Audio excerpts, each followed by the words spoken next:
Bonjour à tous, et bien écoutez, bienvenue à cette session donc, qui va être consacrée à l'ISO 27701 et le RGPD, et plus spécifiquement sur les enjeux de sécurité qu'on rencontre et qu'on continue de rencontrer actuellement, puisqu'on fait beaucoup de travail à distance, d'une manière, je dirais, obligatoire compte tenu de la situation actuelle.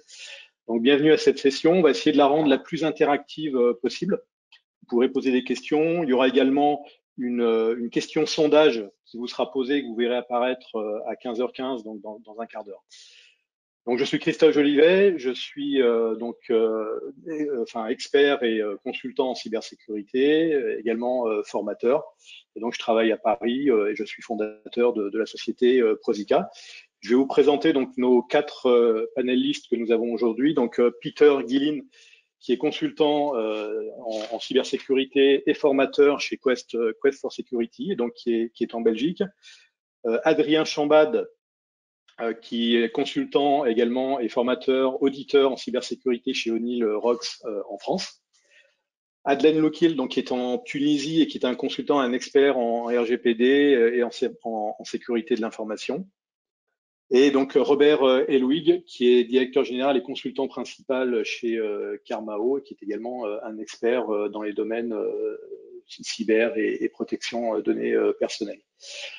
Voilà donc pour les panélistes. Donc on va démarrer la session. Donc on a quelques supports qui permettent de suivre, hein, mais ensuite bien sûr n'hésitez pas à poser votre question en mode chat de manière à ce qu'on puisse en fin de session les retransmettre à nos panélistes. Donc je vais donner la parole à Adlen pour la première partie.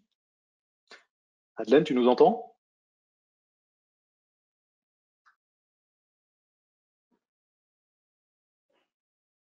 Je pense qu'il y a des petits problèmes de réseau, j'imagine, côté Adlen, donc c'est pas grave, je vais Voilà. reprendre un petit peu la main. Oui, je vous entends parfaitement, cher Christophe. Ok, je te laisse parler Voilà. alors. Donc, je démarre. Je remercie.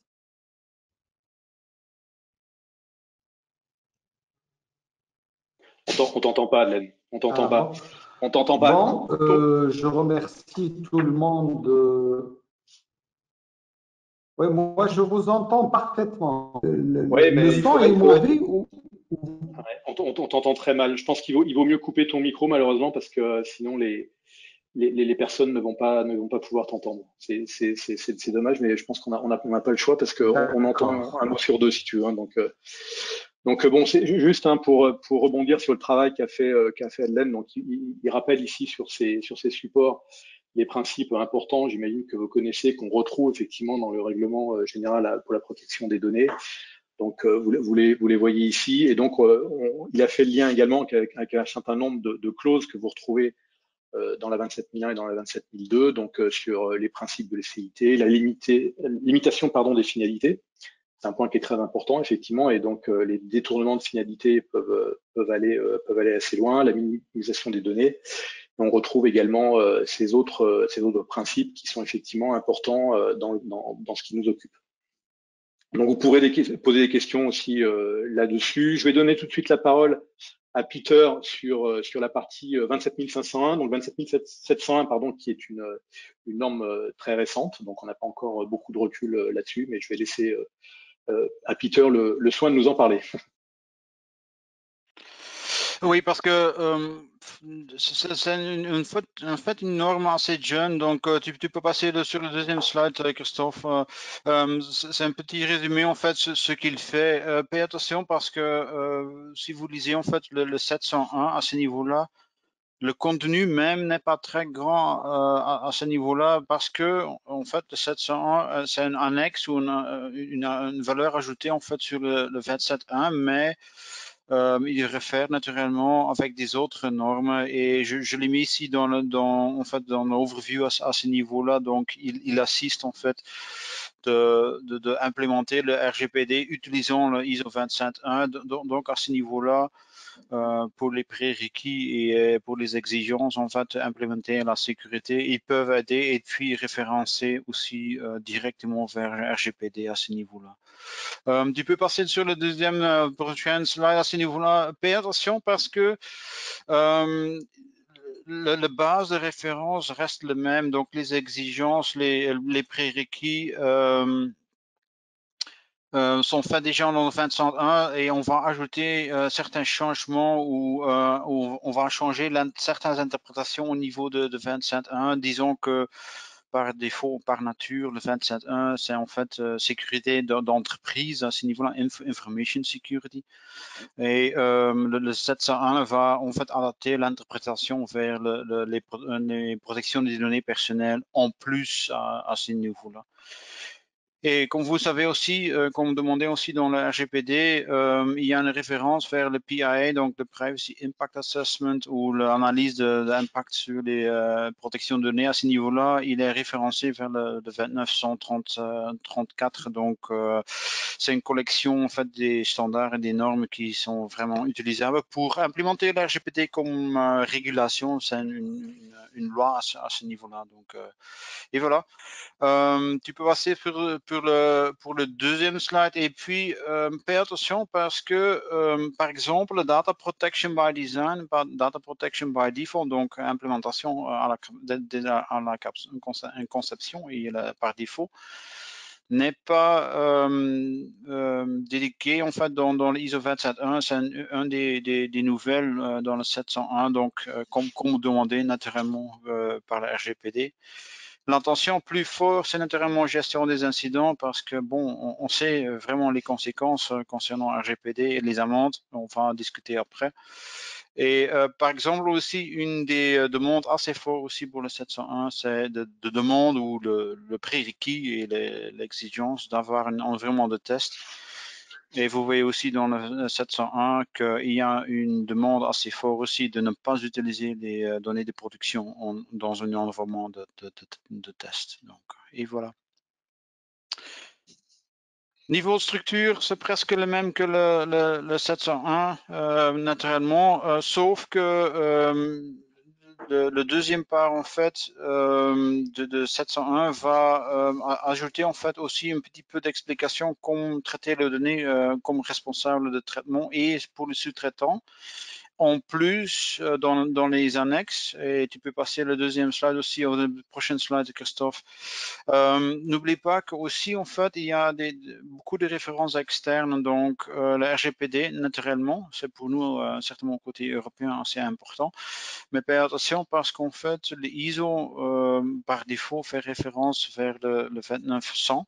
C'est en fait c'est le framework de privacy. Il y a un petit peu de différence entre interprétation en fait internationale américaine à ce niveau-là et puis donc ça veut dire que le 701 va coller en fait les deux ensemble.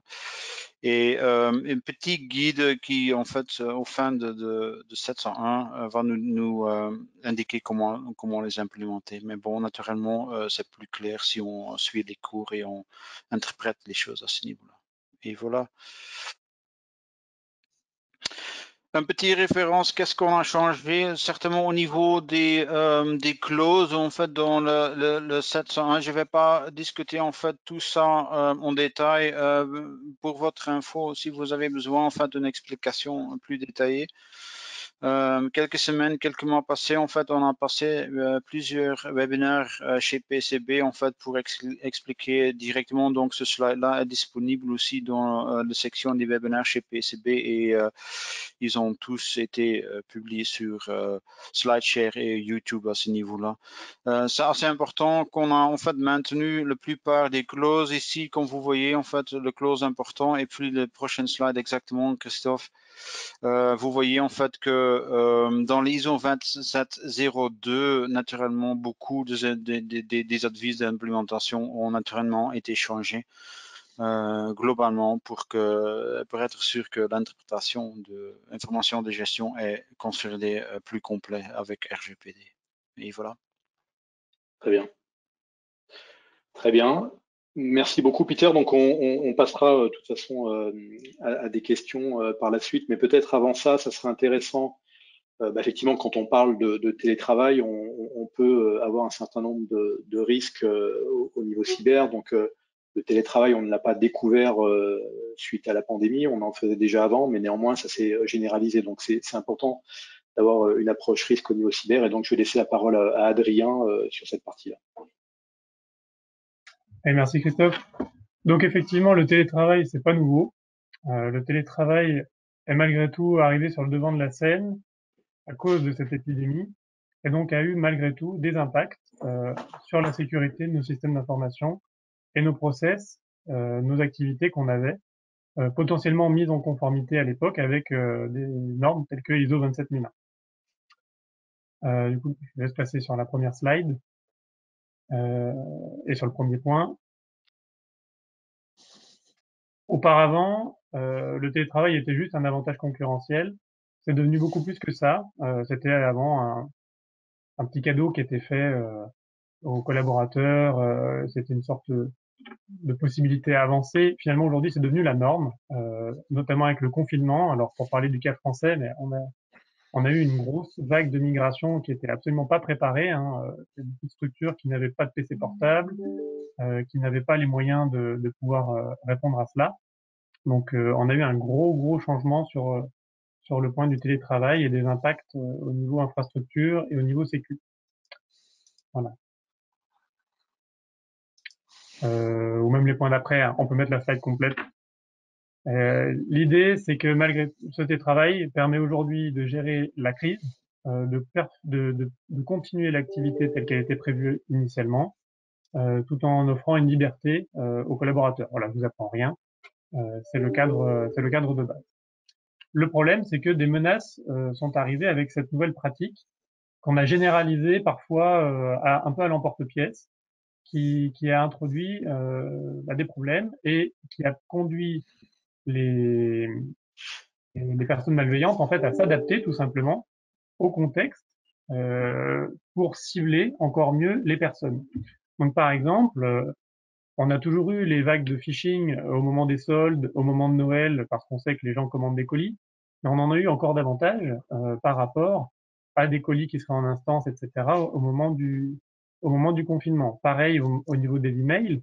Aujourd'hui, on a finalement un peu compris hein, ce qu'est le phishing.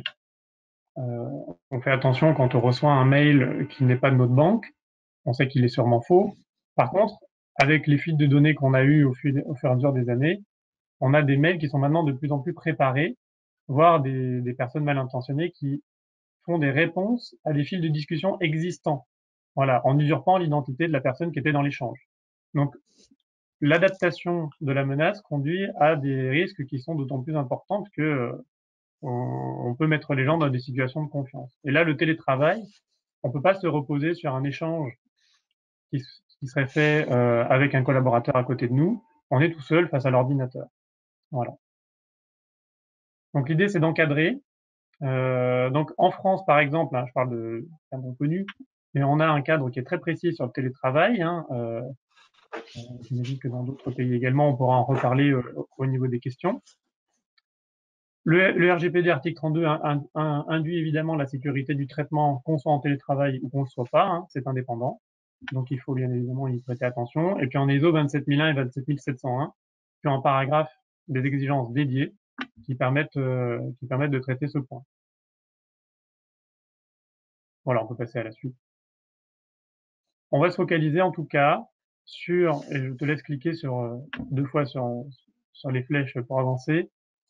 On va se focaliser sur l'équipement, que ce soit le PC de l'entreprise, le dispositif de l'entreprise ou le sien personnel, puisque pendant l'arrivée du confinement et les différents les reconfinements qu'on observe, on a été amené dans certains cas à utiliser nos ressources personnelles. Voilà. Et en fait, le BIOD, qui était une mode il y a quelques années, est redevenu à la mode en fait, puisque faute de dispositifs, faute d'équipement, on a été obligé de recourir à ce genre de pratiques. Alors, on passe à la suite. On a donc un certain nombre de pratiques qu'il a fallu étudier, qu'il a fallu mettre en place, pas toujours facilement. Hein. Le hardening, gérer les accès et les privilèges lorsque tout était à plat dans l'entreprise, comment est-ce qu'on fait quand on passe du jour au lendemain à distance, hein, en mode Big Bang. Comment est-ce que la donnée est stockée?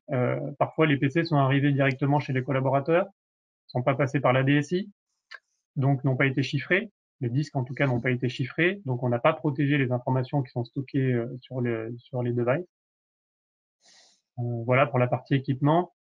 Et toujours la même problématique au niveau des équipements amovibles, stockage portable, qui reste également d'actualité. On en a qui sont partis avec un disque dur externe, copie réseau des ressources de l'entreprise.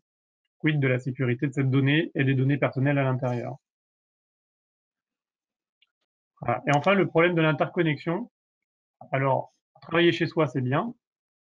Aujourd'hui, c'est des choses que l'on doit faire en connexion avec l'entreprise, avec le SI.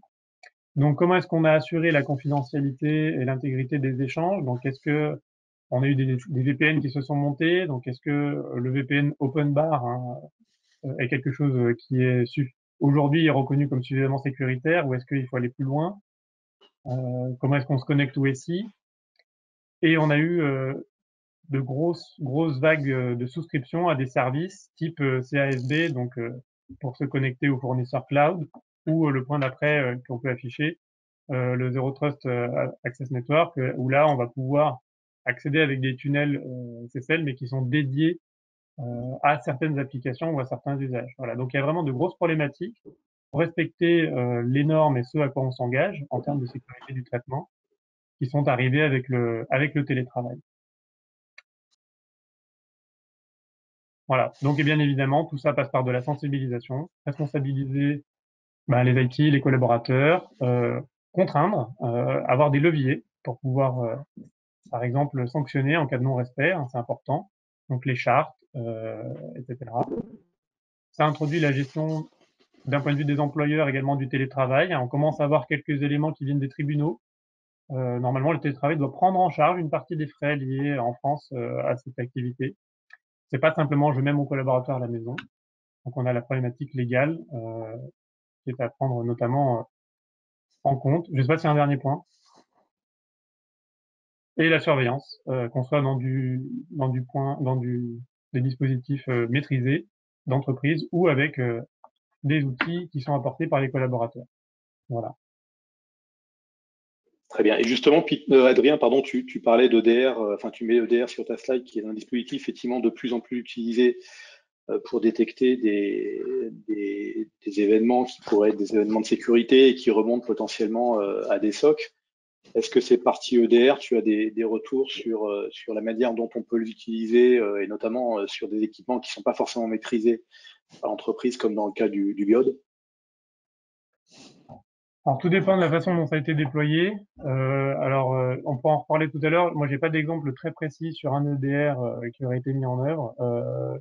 La question, c'est comment est-ce qu'on a intégré cette gestion de parc et comment est-ce qu'on a pris en compte ces vulnérabilités, enfin cette vulnérabilité en soi, hein, qui est hors périmètre contrôlé. Même si les EDR sont pas la réponse à tout, hein, mais effectivement, ça peut y participer. Mais là, Okay. non, j'ai pas d'exemple. Merci. Je te laisse continuer. Voilà. Et enfin, quelques points, mais on a vu des problématiques nouvelles hein, qu'on n'avait pas forcément auparavant.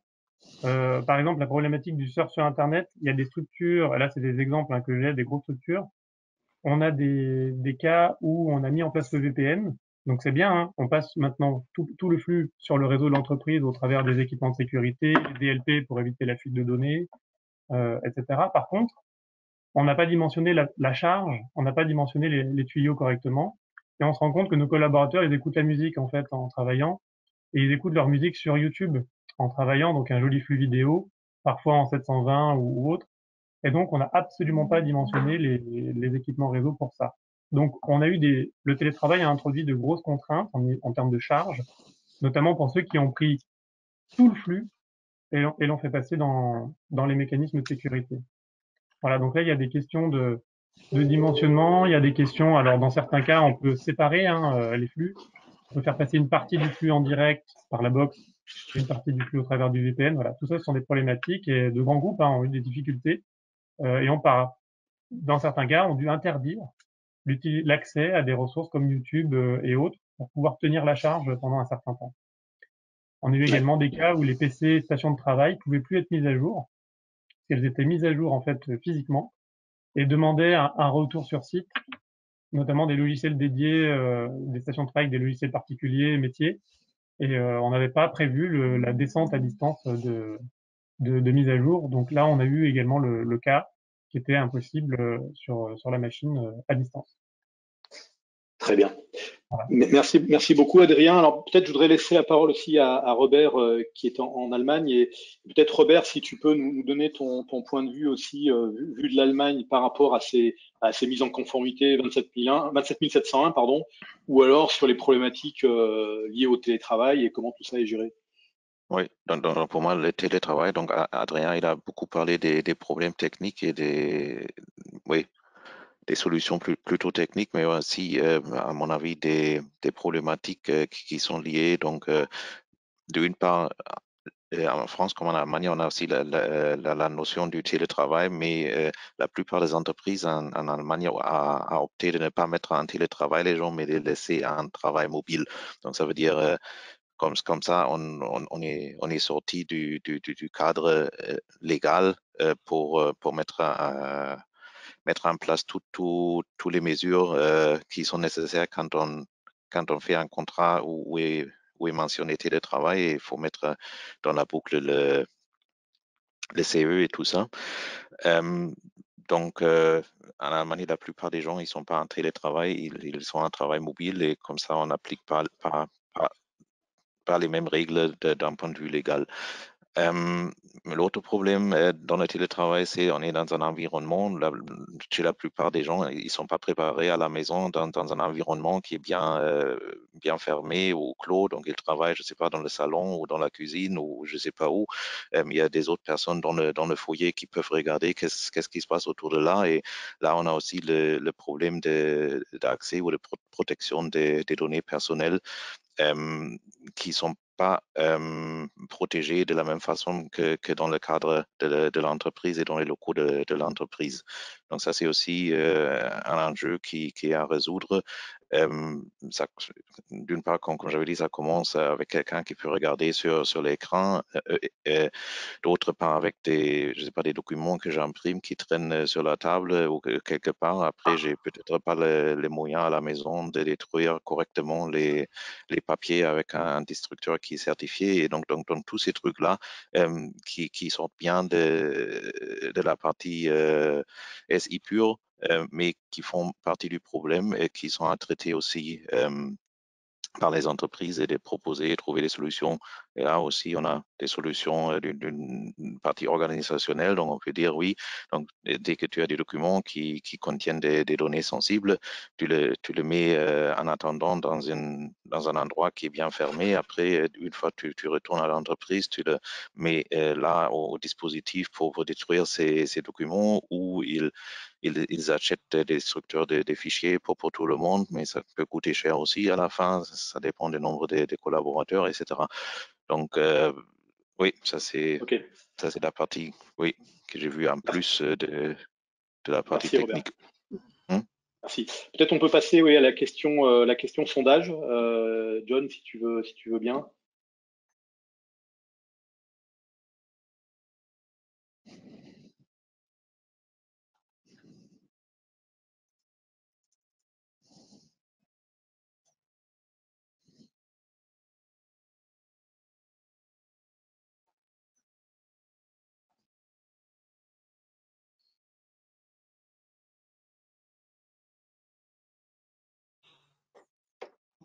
Je ne sais pas si je dois faire quelque chose ou pas. Non, tu dois juste attendre, ça va disparaître et après, ça recommence. 10 secondes. Et voilà. Ouais, c'est ça.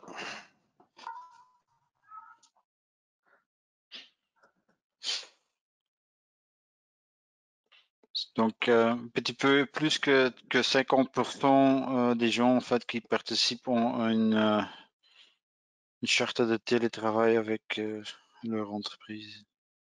Oui.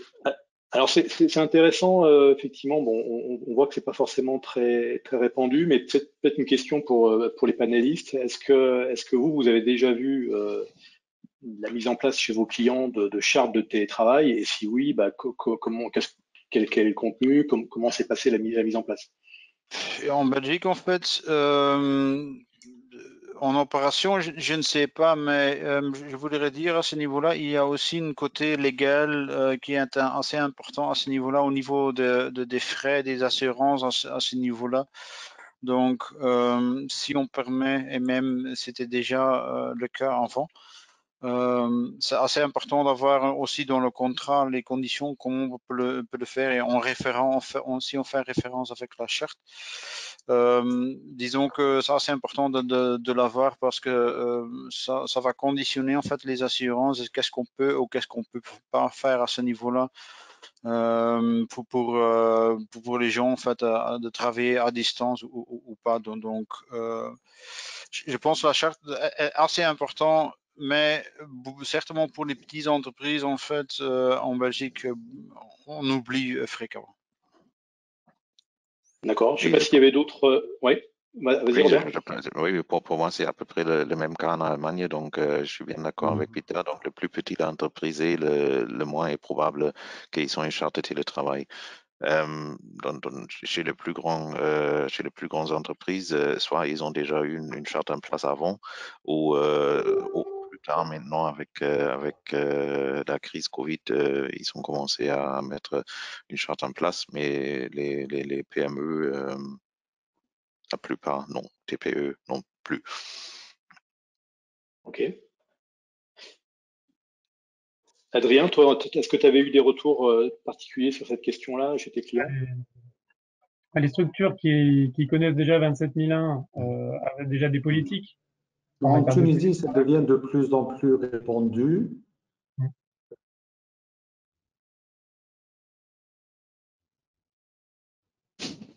On t'entend pas, Adelaine. Désolé, on voudrait bien, hein, mais on t'entend pas. Non. Écoute, c'est. On t'entend pas. Oui, Adrien, tu peux reprendre sur cette partie-là? Quand on est 27001, Ça va mieux maintenant? Alden? On t'entend pas, Adelaine. Je suis désolé, mais c'est un problème de bande passante. On t'entend très très mal. Enfin, on entend un mot sur 10, donc c'est compliqué. Bon, alors. Oui, vous m'entendez? Vas-y, André, ça va mieux. Par rapport au 27001, on a déjà la question du télétravail qui est posée. Et souvent, les structures qui sont dans le cadre de la certification ont soit intégré à la charte, soit ont un document dédié. Après, je suis tout à fait d'accord avec Robert. La question des petites structures est un gros sujet parce qu'elles sont toutes aussi, lorsqu'elles le devaient, passer en télétravail, sauf qu'elles n'ont absolument pas intégré ce volet ni dans la charte quand ils en ont une, charte informatique, soit dans un document dédié, quoi. Donc oui, c'est effectivement un problème. Ok, alors est-ce que vous avez proposé également une question par rapport à cette fameuse norme également 27701 et pas 27001? Est-ce que vous avez eu des retours d'audit en cours? Est-ce que toute cette problématique là de pandémie a stoppé complètement les audits, ou est-ce qu'il y a des panélistes qui ont des retours là-dessus sur la mise en place de 27701 ou déjà des audits? Fais attention parce que le 701, donc il peut être implémenté naturellement, mais pour le moment, il y a très peu d'entreprises d'audit qui ont certifié ou ont accrédité en fait le 701. Donc on peut confirmer que le compliance, en fait, donc la conformité est bien mise en ordre, mais la certification, pour le moment, même globalement, est assez tôt. Et deuxièmement, ça dépend naturellement dans les audits, les cycles de l'audit. Donc, beaucoup d'entreprises sont en train de préparer naturellement le compliance avec le RGPD à ce niveau-là. De l'autre côté, Christophe, est-ce que tu peux reculer en fait un petit peu sur le slide de Adrien avec les images là, donc le cadre général. Pour ton info, et je pense c'est pas seulement en Belgique, mais la semaine passée, en fait, on a eu beaucoup de rapports que les criminels, enfin en fait l'équipe cybercriminelle à ce niveau-là, sont en train en fait d'attaquer en fait pas nécessairement l'équipement, d'entreprise, mais il y a un point qui manque en fait ici dans le dessin, c'est en fait c'est le routeur et l'accès Internet personnel. Et dans la majorité des cas, c'est correct qu'en fait on sait gérer comme entreprise en fait les components que Adrien a discuté. Ce qu'on peut pas faire en majorité des cas, c'est en fait c'est gérer ou on mettre des conditions sur par exemple sur les routeurs ou les modems en fait d'internet, et c'est exactement ça que on trouve maintenant un point assez sensible en fait, et beaucoup de ces appareils ne sont pas mis à jour à ce niveau-là. Donc le point qu'André a fait aussi, de bien maintenir tout l'équipement et tous les matériels à ce niveau-là applique aussi en fait sur en fait les points de connexion à Internet à ce niveau-là. Et on a trouvé apparemment maintenant les jours passés en fait beaucoup d'attaques à ce niveau-là, et ça permet naturellement, et puis dans la deuxième phase de contrôler exactement en fait les components entreprises à ce niveau-là. Donc, je ne sais pas qu'il y a moyen au niveau de ISO 271 ou 27701 de réaliser une protection, même processus à ce niveau-là. Très bien. Et Adrien, tu parlais également donc de Zero Trust architecture, effectivement, qui est un terme très à la mode, mais je dirais plus qu'à la mode, il y a quand même des implémentations là-dessus. Il y a un document du NIST américain qui est très bien fait à ce sujet d'ailleurs. Et donc, selon toi, est-ce que le basculement vers ce type d'architecture où finalement on fait plus cette distinction interne ou externe, mais on essaye, y compris en interne d'ailleurs, d'avoir un certain nombre de mesures de sécurité, et donc pour éviter aussi que des attaques puissent, que des attaquants puissent rapidement rebondir depuis, par exemple, un poste qui serait compromis. Est-ce que la mise en place, selon toi, de ces modes en Zero Trust architecture a également des gros avantages dans des cas de télétravail, et notamment avec des accès directs par Internet s'il n'y a pas de VPN? À mon sens, c'est quelque chose qui est vraiment, c'est très efficace. On parle de segmentation du réseau, on parle justement de filtrer les accès.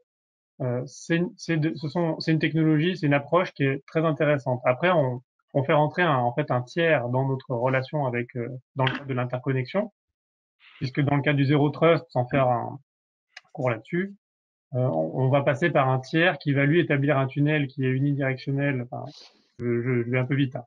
Mais on va avoir deux canaux qui vont être dans un seul sens, qui vont monter vers un tiers à qui on va devoir faire confiance tous les deux. Voilà, donc cette approche, elle est intéressante puisqu'en fait, on va pouvoir segmenter de façon très précise par application. Par contre, à aucun moment on peut dire comme ça, du jour au lendemain, je passe sur ce type d'architecture. Il y a un confinement qui est décrété dans 3 jours, comme ça a été le cas en France, on l'a appris quelques jours avant. C'est pas à ce moment-là qu'on va dire tiens, je vais mettre en place une architecture de ce type-là, qui est énorme, qui est majoritairement trustée par les gens américains d'ailleurs en la matière pour les solutions. Donc c'est pas un sujet qui s'improvise, mais malgré tout, ça reste une approche qui est intéressante, contrairement à certains cas où des structures ont ouvert les VPN directement sur les PC des collaborateurs, tout le flux est passé à l'intérieur et on était en réseau local depuis chez soi, ce qui faisait qu'on introduisait peut-être des machines un peu plus ou moins affectées du réseau local directement avec un accès complet au réseau qu'on ne contrôle plus du coup. Voilà, donc c'est intéressant, mais c'est difficile de sortir cette solution du jour au lendemain, en tout cas de l'implémenter. D'accord. Merci Adrien. Donc on avait une question de nos auditeurs qui nous écoutent et qu'on remercie. Donc n'hésitez pas à poser vos questions sur le canal chat. Donc je vais la lire pour que tout le monde puisse bien l'entendre. Donc bonjour, nous avons eu un mois de septembre très chargé en matière de cyberattaque, effectivement, et on constate qu'en novembre, il y a eu aussi de nombreuses attaques touchant notamment des ESN importantes en France. Comment expliquez-vous ces attaques? Donc effectivement, il y a eu énormément d'attaques de type ransomware notamment. Donc il y a eu des dernières attaques publiques, notamment Soprasteria, qui est un ESN très important en France. Donc effectivement, il y a eu des attaques. Après, à mon avis, après je laisserai la parole au panélistes, mais on les explique par le fait que ces ransomware sont une menace qui est de plus en plus présente. Effectivement, il y a des paiements de rançon, quelque part elles fonctionnent, donc ça attire les cybercriminels. Donc ça, c'est une première chose. Et puis il y a également toute cette tous ces aspects ou sur nos systèmes d'information qui sont de plus en plus complexes, on a des potentielles failles, des systèmes qui sont pas forcément à jour très rapidement, et donc tout ça fait que les ransomware restent une menace à prendre en compte vraiment d'une manière très importante, quoi. Alors, je sais pas si les panélistes voulaient rajouter des choses par rapport à cette question. Oui, disons que il y a une composante fréquemment oubliée en fait dans la protection. Disons que tu as déjà parlé en fait awareness, tu as déjà parlé en fait mettre à courant en fait tous les composants. Comme vous savez, en fait, fréquemment les entreprises vont inspecter en fait le trafic qui vient en fait de l'internet vers l'entreprise, mais de l'autre côté, beaucoup de ransomware et certainement des infections digitales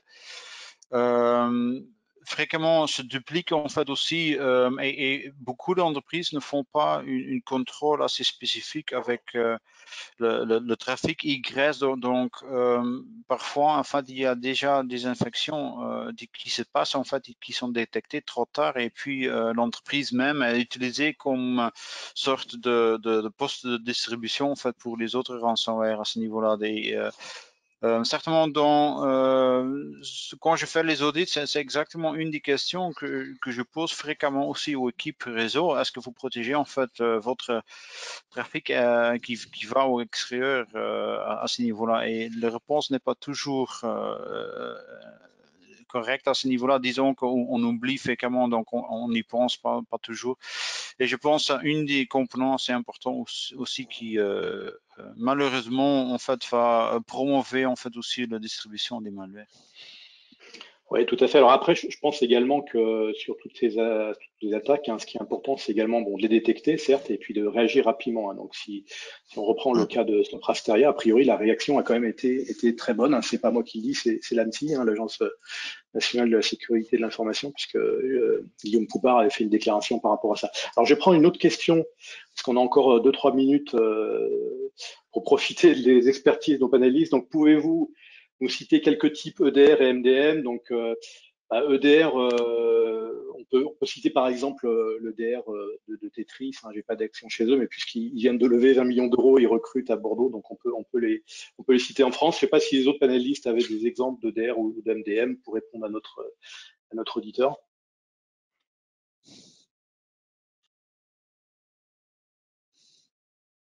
Je ne suis pas spécialiste à ce niveau-là, sauf que ce que Microsoft fait avec son Intune et en fait son protection Azure à ce niveau-là, disons qu'avec son endpoint protection, je sais que Microsoft, par exemple, utilise une sorte de plateforme multilayer à ce niveau-là. Donc, il utilise aussi la détection et l'analyse en fait des données qui viennent et passent par Azure à ce niveau-là. Donc, c'est une machine, en fait, un organisme assez large, artificial intelligence, big data à ce niveau-là. Et voilà. Et peut-être pour revenir un peu aussi sur les normes, parce qu'effectivement, on voit cette 27701. Bon, on connaît bien la 27001. Elle est mise en place quand même maintenant d'une manière assez importante. On a quand même aussi des extensions du type 27018 dont Peter a parlé, ou 27017 également. Donc tout ça, ça fait quand même beaucoup de normes. Est-ce que vous avez des retours d'expérience par rapport au retour des clients, ou est-ce qu'ils considèrent que c'est trop, c'est pas assez? Enfin, est-ce que vous avez des retours par rapport à ça? Heureusement, en fait, on a discuté en fait quelques mois, quelques semaines passées en fait de le comparaison en fait avec le 27.1 ou le 27.7.01 avec le NIST. N'oublie pas que l'approche générale de ISO à ce niveau-là est trop large et trop générale, et si on a vraiment besoin d'un guide en fait plus détaillé à ce niveau-là, je pense le NIST et le SP 800, je pense 53 par exemple, Ouais. est plus détaillé, mais de l'autre côté, bon, le 53 par exemple, c'est un document de 480 pages, je pense. Donc à ce niveau-là, il n'y a pas nécessairement une balance entre les deux. Donc le ISO 27.1, c'est assez haut niveau, donc il vous donne on va donner une idée comment le faire, mais en détail, on n'a pas nécessairement une bonne guide dans les ISO et le NIST au niveau de framework est là. De l'autre côté, en fait, je pense entre les deux, il y a naturellement les guides des opérateurs, les guides de vendeurs qui peuvent compléter en fait cette approche-là. Oui, tout à fait. On peut noter aussi que le NIST 800-53 dont tu viens de parler vient juste d'être mis à jour. Il y a la version R5 qui est disponible sur le site du NIST. Il y a également, on le voit souvent, le NIST Cyber Security Framework qui est beaucoup utilisé avec ses 5 fonctions, également, y compris chez nous en Europe. Voilà. Écoutez, je pense que on va devoir conclure puisqu'on arrive à l'heure de fin de cette session. Donc, je voudrais vraiment remercier nos 4 panélistes, donc Peter, Robert, Adrien et Adelaine, malheureusement, qui a beaucoup travaillé pendant la préparation, mais qui malheureusement, à cause de problèmes, c'est ça aussi le travail à distance, c'est qui, à cause de problèmes de bande passante, je pense, n'a pas pu parler aujourd'hui. En tout cas, merci beaucoup, Adelaine, pour ton support et ta préparation. Voilà, écoutez, merci en tout cas à nos auditeurs et puis à très bientôt. J'espère cette fois-ci à Bruxelles physiquement. Au revoir. Au revoir. Au revoir.